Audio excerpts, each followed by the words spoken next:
right. We're starting a kind of a unique podcast here. We're at the Alley Cats in Fort Collins, so there might be some background noise, but I'm here with Ray Harvey.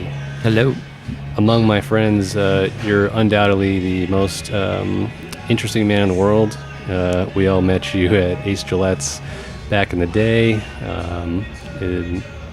Ace Gillette's was hands down, like, that's like special place in our memories. Mine too.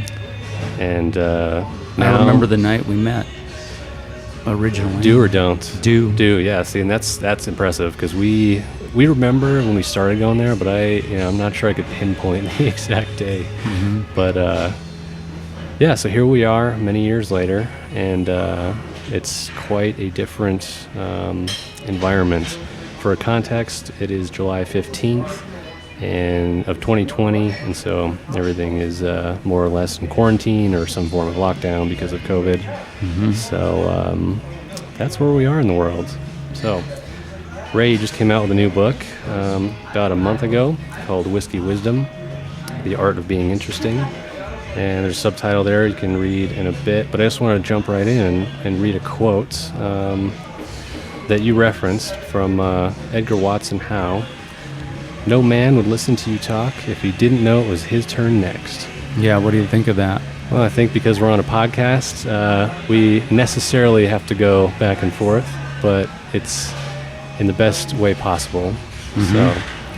So, tell us about the book. This was a recent completion of I don't know, what would you say? Of a earlier idea I had probably about 3 years ago, which I titled 101 Things to Do Instead of College, which was a slim nonfiction book. And it did okay, but that title put a lot of people off. I learned the hard way, much to my surprise. And so this book actually underwent several revisions. And the Whiskey Wisdom title, but also the cover I had for it, definitely proved the most popular with readers and potential readers. And so I rewrote it a few different times and decided to try to make Whiskey Wisdom into a series. Normally I write fiction, and that's kind of where my heart is, but these are nonfiction, and they're rooted in things that I've not just learned, but experienced, and memorable people and personalities and events that have happened to me over 20 plus years bartending.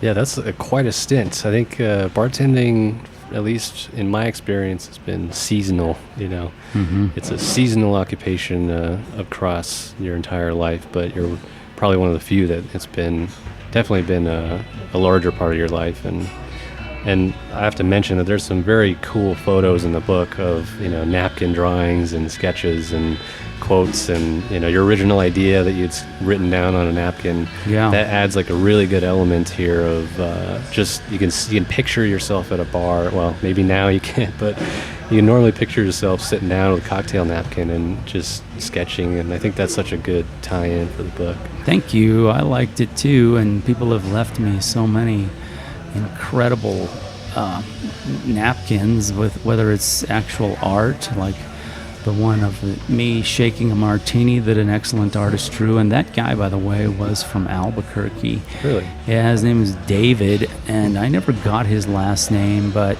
he loved jazz, and he was up here just for 2 months in the summer in Fort Collins, and he used to come to Ace Gillette's to listen to jazz at least once a week, and we got to be pretty good friends. And that napkin drawing he did, which I had framed, was kind of his goodbye to me, and I never crossed paths with him again, never saw him again, and never spoke to him again. But that's one example out of many I could give, and I put most of the ones that I still have. I've unfortunately lost several of them, but I tried to keep all these napkins that people would either jot me nice things or draw, or both. So that's a big part of the book. Yeah, and mind you, these were very high quality napkins. I for the longest time, I always appreciated how they were slightly water repellent at first, where they wouldn't get, clogged up on the bar top, and they were just super nice and silky. And it's like you wouldn't normally notice those details, but I mean, Ace Gillette's just had the whole package, everything down to the napkin was well done. And I think only a bartender would remark on that, because I often tell people, would you like to know what I have nightmares about? Soggy napkins and empty water glasses. And it's true. And all cocktail napkins are not created equal, that's for sure. And some of those, the cheap ones, they just turn to confetti underneath any glass. Even a little bit of dampness will just shred them. So you're right. I mean, that was a priority with me, and that was one of the many beautiful things about Ace Gillette's was, from my perspective, and maybe from other people's perspective, it was for better or worse, but I got to choose things like that. I was in total control over which napkins that we got to use and the quality of them, and it just made a big difference, and people like you noticed those things. So yeah, and I think the t-shirts, of course, were legendary, and everybody noticed the t-shirts, and they did. Yeah, that was, because that's the first thing you see when you see the staff behind the bar, and you get to, each one has a different shirt on, so you could read a different phrase, and that was just cool because, that's what draws you in. But then once you've been there for a while as a customer, you realize that it was just a friendly place, and I always appreciated that everybody there. You said, "Come as you are," come enjoy yourself. That was a big deal for me. Was that you could have a more upscale atmosphere, and in my opinion, the look and feel of Ace Gillette's in terms of the architecture and layout and everything was second to none. Just a really beautiful atmosphere. But I always wanted to cultivate a non-pretentious, almost I think of it as a saloony feel, where it was lively and happy and fun, but yet relaxed. You didn't have to feel like you couldn't stand at the bar, or you couldn't crowd around and laugh and be boisterous. So I know a lot of the more cocktail-oriented places across the country or even the world seem like they've tilted toward a less saloon-like feel and a little more serious or sedate, but I wanted to cultivate the opposite of that. Yeah, well, I would say 100% succeeded, more than 100% succeeded. And the other reason why we always hung out there is because you always had something interesting to say, and that's how I first learned of your books, because you mentioned that you had written some books, and so I've been a long-time fan of your writing, and I was mentioning to you earlier that you have mastered the art of very simple, effective writing that's very clear and laser precise. And honestly, like in times like these, I mean, I think learning how to write well and learning how to read and decipher information has become very important. I totally agree with you. How long have you been writing? I've been writing seriously since I was about 19, when I had a little bit of early success with a couple of a poem and a short story back then, which convinced me that I could be a writer, and that's what I set out to do at that time. I never looked back. That was what I determined that I wanted to be, and that's what I pursued.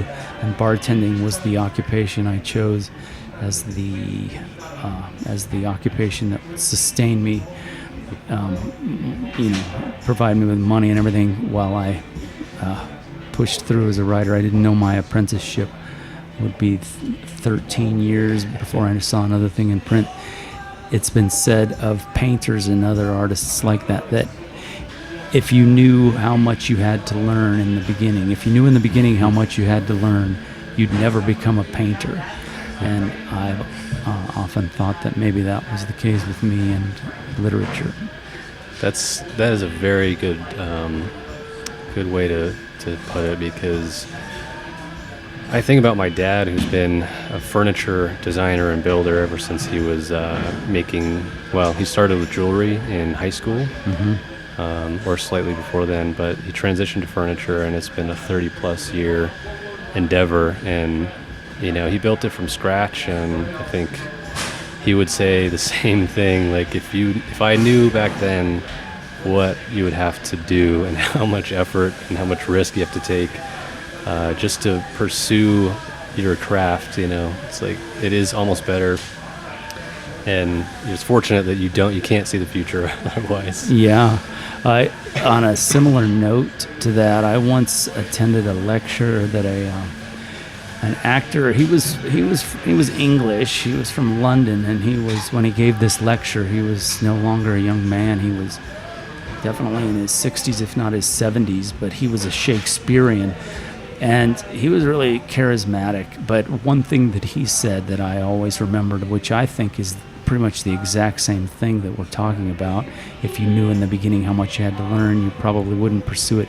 He said that, and I'm paraphrasing him, but also half quoting him because I remember it vividly. He said, when I was 18 years old, I was the greatest actor in the world. And then he said, and that's the truth, I was really, really the greatest actor. I was not afraid of anything. I would take on any lines, and I would do it with all my heart, and I would do it convincingly, so much so that he was accepted into a prestigious acting school in London. And he said, and after the first month of being in school, I forgot how to act. And he said, and I couldn't remember how to act for another 10 years. He said, but the people that persist and push it through that, they come out even better than they were before.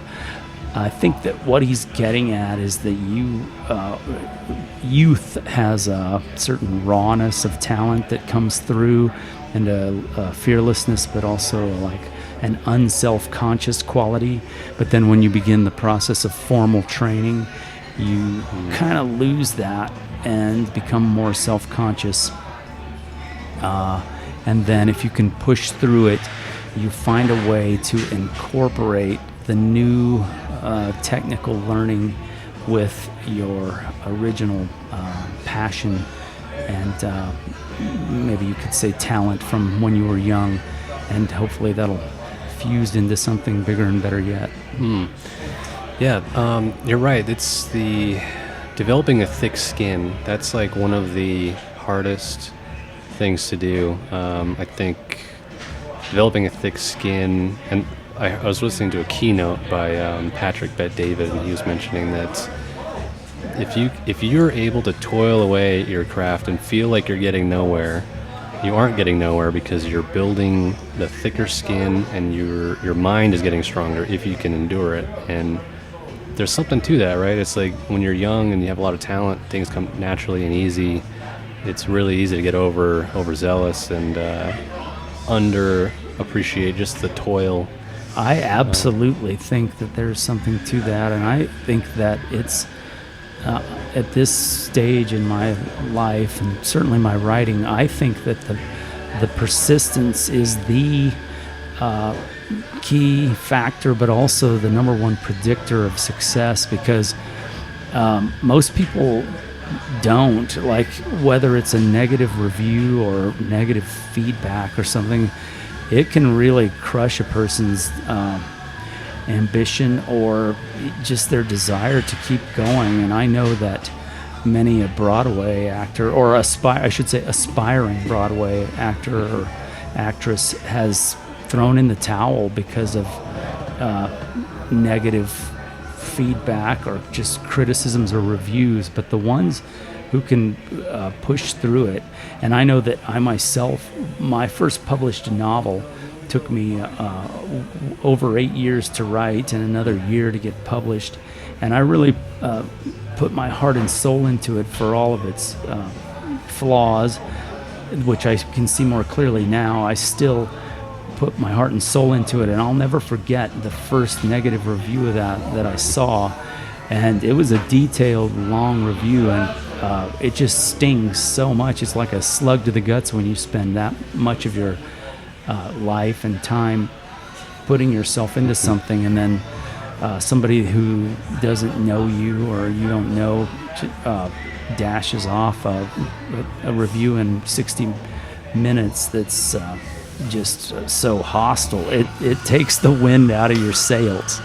Yeah, that's like the age-old battle for the artist, right? There's the internal demons and then there's the external demons, and it's like you said, it's a hard balancing act. How do you find that now with your books on Amazon, where the Amazon is notorious for if you see some bad reviews, it's likely that it's just, it can kill your sales, right? And even if it's, because I read the reviews just to get a glimpse, but I know that it's not the actual it never captures the true essence of whatever the product is, especially books, because it's always the person's complaining about their marriage and they're taking it out on your book, and it's like it's totally separate. So. Yeah.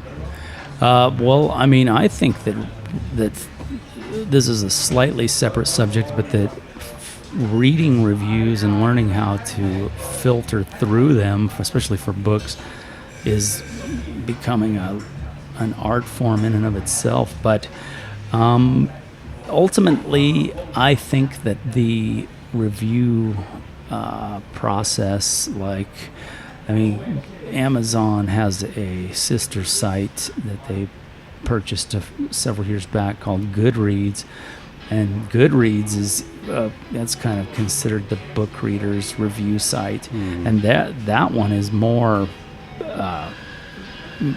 rigorous by far, in my opinion, than Amazon. So the people that read there, but they get kind of cocky and pretentious. So I mean, I guess I feel that it's ultimately a good thing, because the more people are reading and writing reviews and stuff, the more that it does for literature. But having said that, I do think that there's a negative side to it, and I think the same thing is true of all review sites like Yelp, which is the worst, and any number of others, because it gives people a megaphone and a platform, and that in and of itself isn't necessarily bad. But if what they're talking about is untrue, or it's an open platform for people to slander, to lie. And I mean, I've experienced that firsthand with Yelp. People can say whatever they want, and it's pretty hard to refute. But I still say that it's ultimately a good thing. Right. This made me think of I don't know why I just made this link in my head, but the quote that I had sent you earlier from Carl Jung. I'll just go ahead and read it, because it's one of my favorites from his. Yeah, it's a good quote. Read it. Ion. It is often tragic to see how blatantly a man bungles his own life and the lives of others, yet remains totally incapable of seeing how much the whole tragedy originates in himself, and how he continually feeds it and keeps it going. Not consciously, of course, for consciously he is engaged in bewailing and cursing a faithless world that recedes further and further into the distance. Rather, it is an unconscious factor which spins the illusions that veil his world. And what is being spun is a cocoon which in the end will completely envelop him. My thought was that if you're an artist and you put yourself out in the world in whatever form, whether it's writing, literature, 3D, mixed media, 2D, people, there's always going to be critics. There's always going to be other people. Always. This quote just kind of hopefully makes you realize that that's people projecting their own internal things. So how do you separate out the valuable criticism from this, unsupportive criticism? Well, it's a good question, and one I've thought a lot about.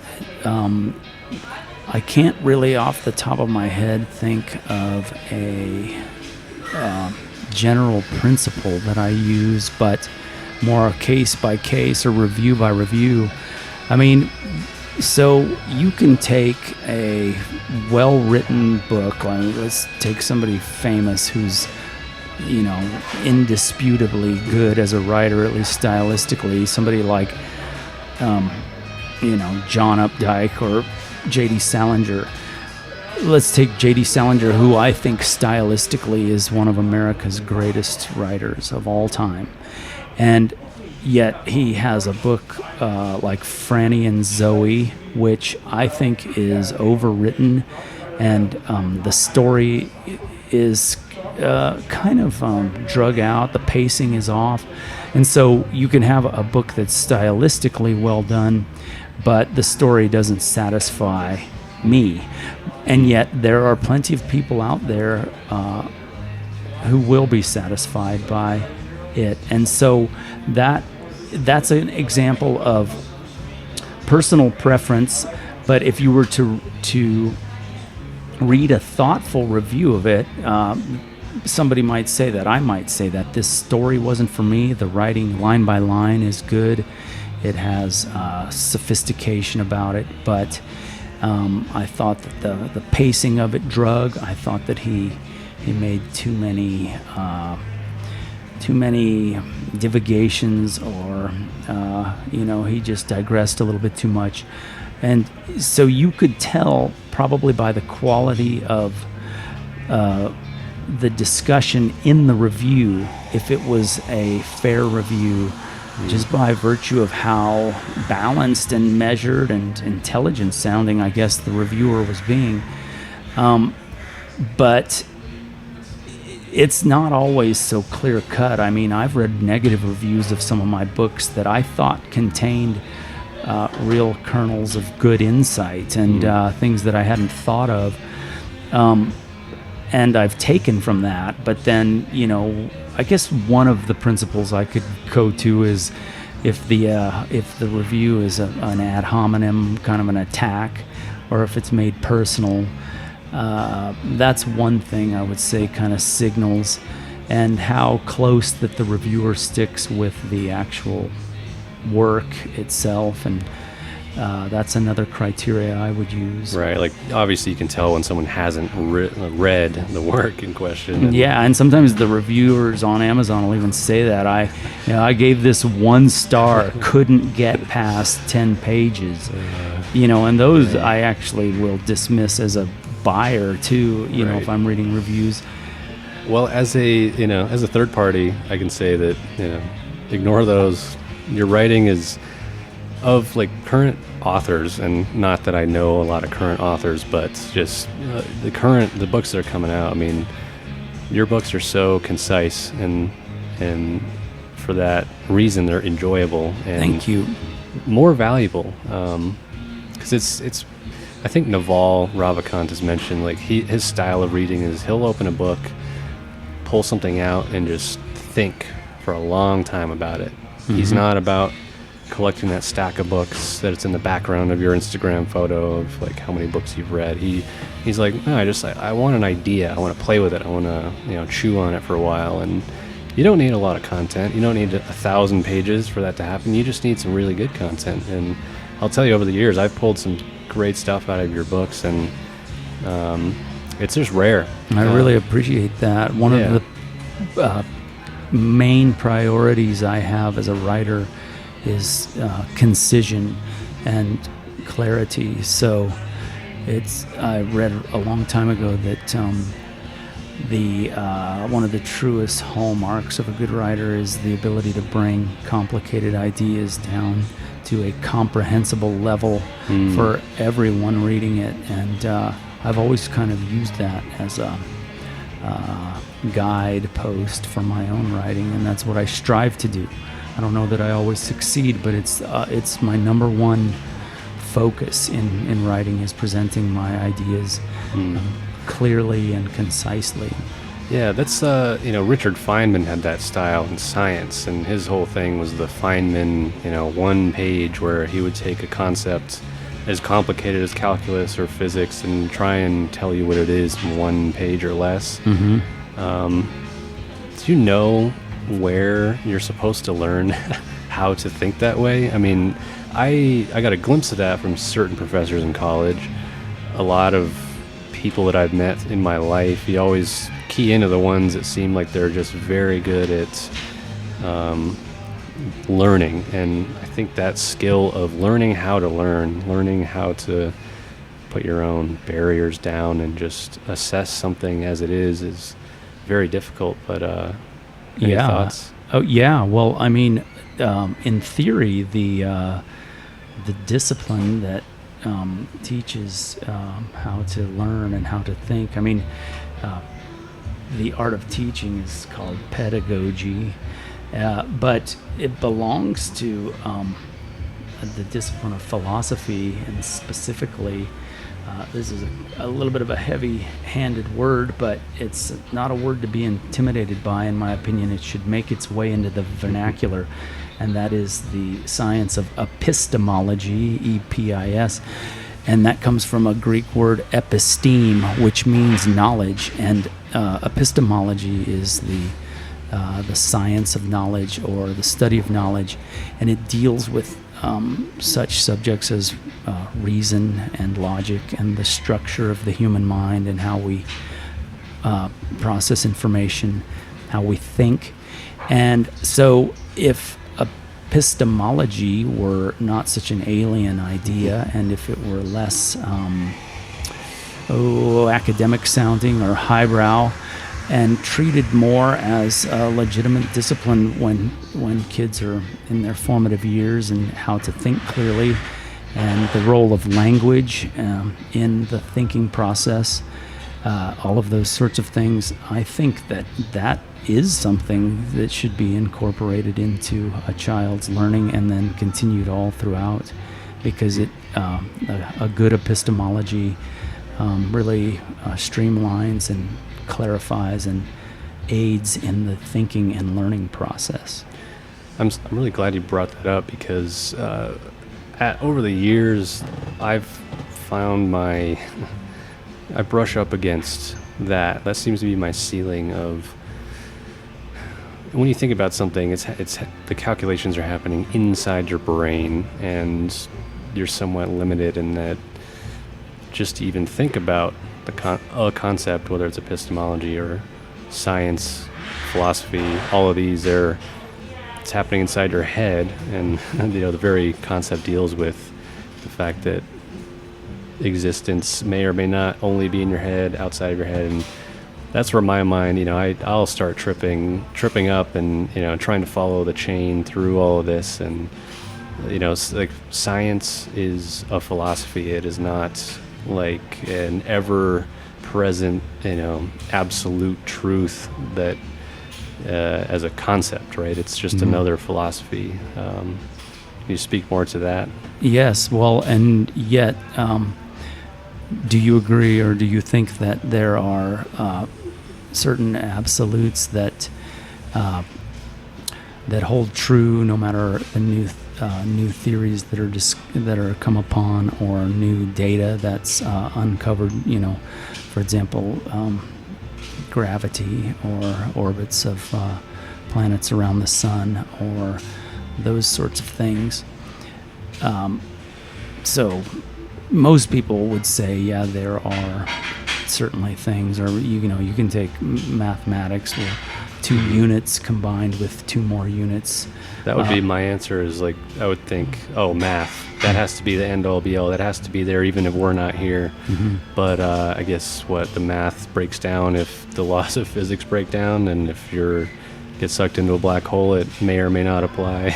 Yeah, well, and then there are certain, I know the engineers, they like to say that the primary difference between an engineer and a mathematician is that the engineer cares about reality, because she or he has to care about reality. Will the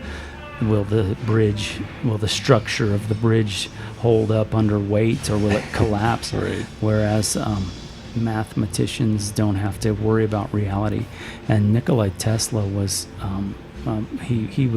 has a few good quotes about how mathematicians will go off into abstraction so much that you can't even trace it back to reality. But to go back a little bit to the question of absolutes, I actually think that the term absolute truth is by definition contextual. So if something is true under a certain context, but then the context changes, let's take gravity for an example. If you drop a ball from a certain height at a certain elevation on planet Earth, and you can say with absolute certainty that after you measure it, it will fall at such a rate of speed. But then let's say that you change the context and that you're on the moon and you drop that ball from the same height. The rate of speed won't be the same, but the context has changed. So the important thing to note is that the original context on planet Earth at such and such an elevation remains true under that context. So that's what I mean by all absolutes are contextual.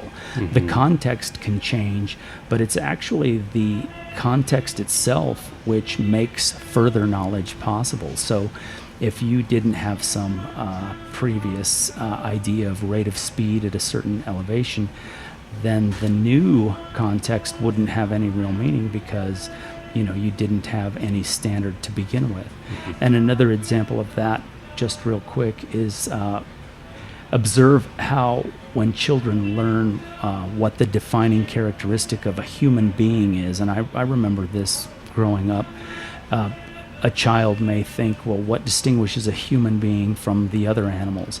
And maybe the first thing that she or he thinks of is, well, we're not all covered in hair. Mm-hmm. And then maybe the child discovers a bear that has alopecia, which you can see photos of, and so then says, well, humans walk upright. That's what defines us or distinguishes us. And then maybe sees a bear without hair that walks upright. And so the definitions that the child gives will change, but then at some point into adulthood comes to define humans as the rational animal, which is how the Greeks define humans, and which many people, myself included, consider the defining characteristic of human beings is the rational faculty. But notice that as long as the observations were true, that they aren't nullified by the new definitions. So humans by and large aren't covered in hair. We are bipedal, and we do have language, all of those things that a child may use at first to define it. So newly discovered truth won't contradict the already known, if it's true. Yeah. Does that make sense? Yes. Yeah, it's definitely a it's an exercise to go through the chain of logic, and I think you did a good job of that, because I was fortunate that in high school we read quite a bit of ancient history. We read some of the philosophers, and we could kind of follow how this line of knowledge evolved. And like you said, like there's a lot of this stuff has already been thought through thousands of years ago, if not more. And I think that's why writing and reading and thinking today are so important, because most human beings are capable of understanding all of this, and it's a shame that it isn't a primary or it's not a goal in early education, because it's not part of the curriculum, right? Or you said it's not deemed as the what you're supposed to learn, and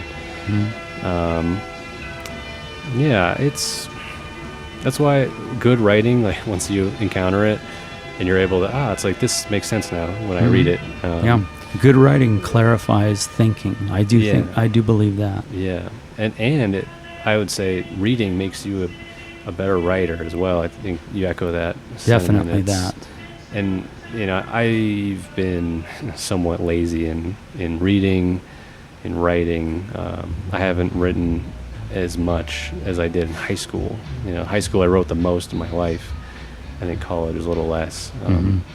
But it is a practice that everybody can do and should do. I think it's, if only for the mental catharsis of getting your thoughts out and not letting them rattle around in your head. Yeah, no, I think that too, is writing, at least as a secondary function, does clarify thinking. And it's been said that you don't truly understand something if you can't articulate it.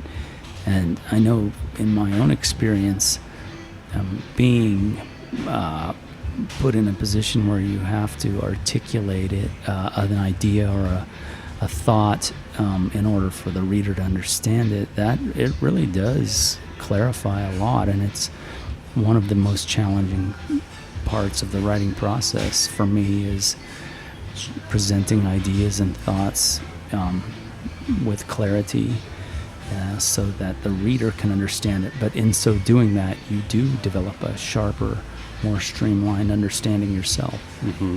And you've had, like you said, you've been writing for many years, since you were, 19, I think. How many books have you published? Well, if you keep track. I do. The only reason I hesitate a little bit is because at least 3 of the books that I have out there have undergone, they're almost like revised editions, and the latest one, Whiskey Wisdom, as we discussed, is an example of that. So I have 9 books out there in the world, and some of those were traditionally published, and some have been self-published. But the process of rewriting, for me, it's been said that acting is reacting. Well, I think that writing is rewriting, and so at least 3 of those books are updated and revised versions, but some of them are significantly revised. So I almost think of them as a second volume. Sure. 2 thoughts. I guess we need to get some astronauts interested in your writing. That way you can officially say you have 9 books on Earth and one of them is in space as well. But I'm all for it. Yeah, we'll see if we can, I don't know any astronauts, but we'll ask around. All right. And the other thing is, you also publish your own work now, is that right? Although I do have 2 publishers whom I've worked with in the past, and one of whom was interested in some of my more recent stuff. But and the problem with traditional publishing, as far as I'm concerned, is that it takes so long before you see your book in print, and that's one of the main reasons that I haven't gone that route. Another is that you don't have total control. The smaller presses give you more control, but you're kind of at the mercy ultimately of the publisher when it comes to the cover design, for example. You might have some input, but not all of it, and so it definitely gives you a level of control that you don't have in traditional publishing. Right. And I guess, would you say one of the trade-offs is you take on the risk of maybe not even so, because it's very cheap now to self-publish, and I'd imagine the risk of paying for 1,000 books up front with a publisher is not the case, because you can print on demand now. Yeah, well, I mean, that's changed everything for everyone, including the big boy like a Random House or whoever it is. Print on demand technology has revolutionized publishing, because you're right. I mean, it wasn't even very long ago. My first book, which did have a traditional publisher, they ran the run then was minimum run then was 2,000 books. Wow. And I don't know if that sounds like a lot to you or to your audience, but when you get a truck full of several pallets full of books and you have to move that merchandise, it's intimidating. It's a lot of books, and you have a garage full of them. But so the financial risk is limited for everyone now, including the publishers. because of print on demand, but not only print on demand, but also the popularity of e-reading, which has incidentally plateaued and seems to be leveling off. So there was a time there when e-reading was number one, and print had fallen by the wayside, and everybody was predicting the total demise of print. But that's changed in the last few years, and print has gone back into number one, but the other one is audio. So audio is becoming, I think it is the fastest growing, at least the last time I checked. So, but those things don't require a lot of money up front. There's a certain amount of work involved and labor, but so the biggest disadvantage to self-publishing is that you have to do everything, and most especially the marketing. So most publishers have a pretty good network of marketing in place. Even the small presses, whether it's a newsletter that goes out or catalogs, or because they know where they're going to stick it here, and here. They already know ahead of time it's going. And they have good distribution channels set up. So that can be a real advantage, and you have to do all that yourself if you're self-publishing, and there's definitely a learning curve involved there. But on the other side of that issue, if you can negotiate it and make your way through it and find a way to market your book, then the proceeds are pretty much all yours, and so you don't have to worry about royalties. Right. And so that is another attractive thing about it. But the main thing for me is the speed. Because a book can take a year with a traditional publisher before it ever sees the light of day, and you really lose enthusiasm for the project during that time. I myself experienced that, where you're gung-ho for the first couple months, but then before you know it, 6 months go by and the book is still a long ways out, and you're on to new projects. Yeah, I just thought of a quote. I believe it was from, where did I read it? I'm going to space it out. The War of Art by Stephen Pressfield. I believe it was from his book. We'll have to verify that, but the quote was, "Creativity has a half-life."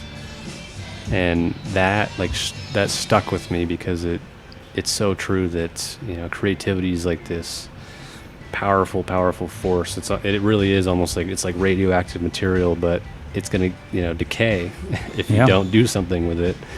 And I felt that quite a bit, and I think the telltale sign of that is unfinished projects, right? You have a couple of things here or there. The back burners have been simmering for a while, and it's still there, and you just gotta. But it's hard to rekindle that original inspiration you had. And totally, it takes work to maintain your inspiration and enthusiasm over a long period of time. I think it does. Yeah. Well, that I guess segues into, do you have any new projects on the horizon? Do you have anything in the works that you're gonna release? Do. A book, a long novel that I wrote over the course of a year and a half, although the original ideas came to me farther back, but I didn't start putting pen to pencil until 2018. And I published it serially, about 2-3 chapters a week on my website. I started it as a little bit of an experiment to see if readers of my website would follow along with the story, and it kind of forced me into ending each segment in a little bit of a cliffhanger. And to my pleasant surprise, people did follow along, and that actually helped push me to keep writing it. And so over the course of a year, I wrote and published serially a long novel. And it's so long, in fact, that I can divide it up into three separate pieces. So I'm going to hopefully release it as a trilogy. And the title is Neck Between Two Heads. And that title, which may sound a little bit obscure at first, comes from a mountain south of Tucson called the Baboquvari Mountains, Baboquvari, Baboquvari. It's a little bit of an intimidating looking word, but it sounds out pretty well. And Baboquvari Mountain is neck-shaped. It looks a little bit like Devil's Tower in Wyoming, and the Tohono O'odham natives in the Arizona area, they are the ones that named it Baboquvari, and that word means neck between two heads, as the sky behind it looks like two heads around a neck. So very cool. I'm looking forward to that. And Whiskey Wisdom is now available for purchase on Amazon, and you can find it on your website. Click the links on your website, and I can put all that in a description. And that'd be awesome. Yeah, it's, I need, you've inspired me to get back into writing and maintain the craft. I think it's, like we've talked about, it's so beneficial for your thinking and processing, and there's never been a better time to start reading and writing. I totally agree. Well, Ray, it's been an excellent time. We'll put a pause on it here, and we'll for sure have to come back and explore some more topics and talk philosophy and more books, and hopefully things start improving at some point here soon. Yeah, societally. Yeah, no, thank you so much for the offer, and I'm really pleased that you had me on, and I hope to do it again. It was a lot of fun. Cool. All right. Thanks for listening, everybody. Take care.